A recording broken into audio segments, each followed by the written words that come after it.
Looking at this image, my group was saddened. And I'm sure when you look at this image, you're saddened as well.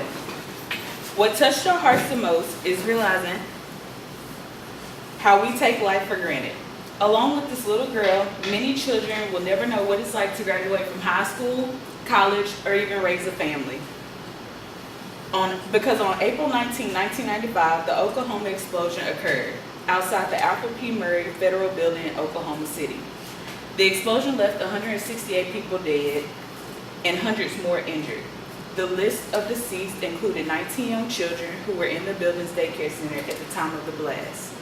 The bombing destroyed over 300 buildings in the immediate area. Even though this image made us sad, we still had to analyze it. Now we'll cover the terms we chose: master narrative, the concept agreed upon, universal truth; citizen journalism, why people feel entitled to journalize information that's covered by the news; and global village, ways that media connects people. Now my peers will discuss their claims. Okay, our first claim: the writer Charles Porter unintentionally put a spotlight on the master narrative of how domestic terrorism is the hardest to believe. The evidence to support my claim is that in a Newism, it's the name of the podcast, that Charles stated that he had no idea how the world would be seeing and using his images. This picture was sent out through the Associated Press, and he had no idea what that entailed. So this picture reached thousands of newspapers and media stations around the world. And just to bring you into the time, in the 1990s, the idea of homegrown terrorism was ironically a foreign concept. While DC was trying to find evidence of who had constructed this terrorist attack overseas, we later find out after capturing or arresting and questioning the bomber that it was actually one of our own. So that brings me to this question, and it just rattles me how someone could, in our own nation, want to have this destruction on our own people. Within the image, we see a fireman. He is a symbol of protection and help, holding a lifeless baby in his arms, showing the reality behind domestic terrorism. It not only affects the ones who are here to protect us, but our children and who will be our tomorrow. Now, we're in our tomorrow now from this image. So the young lady who's here, her name's Bailey, and she would have been 23, just a year older than me. And she'll never get to grow up. And I think of the life that I've had in 23 years and what she never got to have. So that brings me to the question, where is the humanity? Okay, so my claim today is that the people feel obligated in an ethical and a moral sense to share and report any crisis situations that they witness or are involved in through the means of citizen journalism, also known as accidental journalism or user-generated content. So I'd like to give you a brief history into citizen journalism before I get into my evidence. So Arthur Felig, he was a mobile journalist in the 1940s. He kept a journalism station in the back of his vehicle.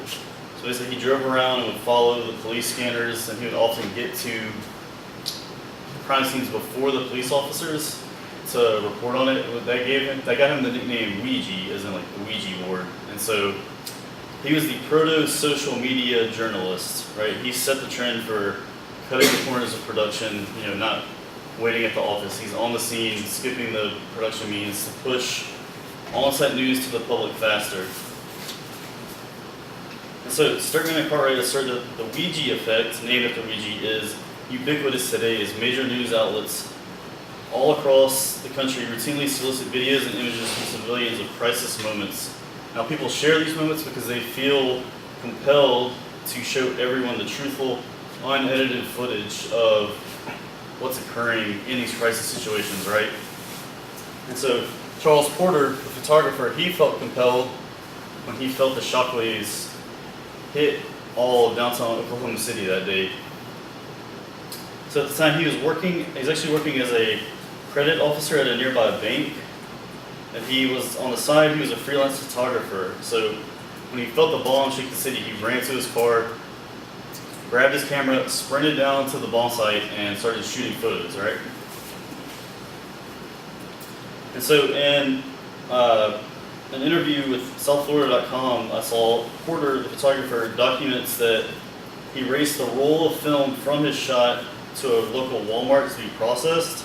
So he convinced the employees to put his roll first in the queue. Remember, no cell phones, you guys sit there and process it. It's much more lengthy process. And when the photos developed, all the employees and all of the workers started crying.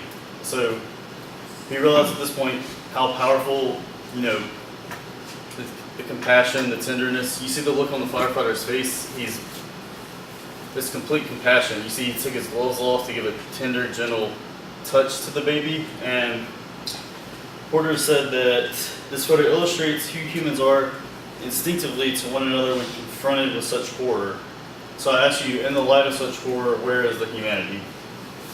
Okay, so according to Sturgeon and Cartwright, global village is a term coined by Marshall McLuhan to refer to the ways that media can connect people from all over the world into geographically dispersed communities.